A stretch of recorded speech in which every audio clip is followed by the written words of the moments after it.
Hello everyone, welcome to Rockchip development platform. This video uses the OK3568-C development board to show OTG flashing and common OTG flashing issues. Prepare the following items.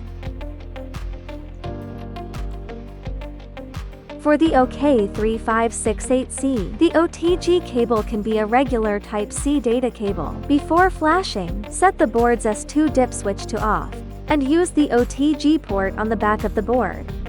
Connect the board to power, and connect the board to the PC with the OTG USB cable. Unzip and install the flashing tools. First, we need to install the OTG driver. Unzip driver accident zip in the SDK. Install driver exe from the unzipped driver accident. Then unzip RKDevTool release zip. After extraction, the executable RKDevTool exe is the flashing tool program. Flashing with the OTG tool. Open the flashing tool. Above is the flashing tool interface. Hold down the recovery button on the baseboard.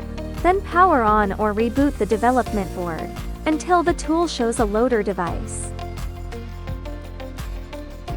Click Upgrade Firmware at the top, then click Firmware. Choose the image file you want to flash.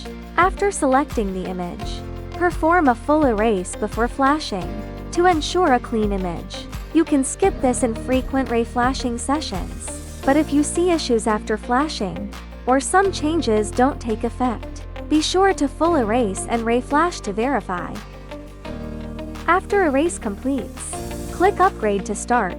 The right side will show download completion, and the board will reboot automatically. This indicates flashing is finished. Factory Bulk OTG Flashing FactoryTool. The second method uses FactoryTool zip. Select the firmware, click Start. Hold down the board's recovery button, and power on or reboot. When the FactoryTool detects a mask room loader device, it will automatically begin flashing. OTG update single partition firmware.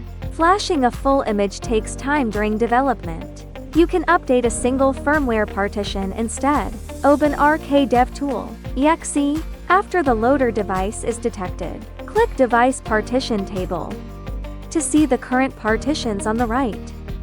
On the left, click Add Item. Set the address and partition name. Select the compiled image for the corresponding partition. Check Execute, and the blank box on the right will display update progress. Wait for the tool to finish writing. Common OTG flashing issues. OTG cable issue. The cable used must support data transfer.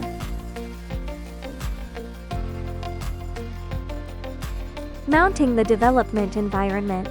Check whether your PC shows a mount prompt when the device is connected. If a mount dialog appears, choose to mount to the computer. Then the flashing tool should detect the device as a loader. Tool detects only a DB device after holding recovery. If you pressed and held the recovery button and rebooted, but the flashing tool only finds an ADB device, confirm you connected to the flashing port. The flashing port and debug serial port look similar. Check that your cable is connected to the flashing OTG port. That covers OTG flashing for the OK3568-C board and common issues. For more details, please refer to the ForlinxEmbedded Documentation Center or contact our technical support.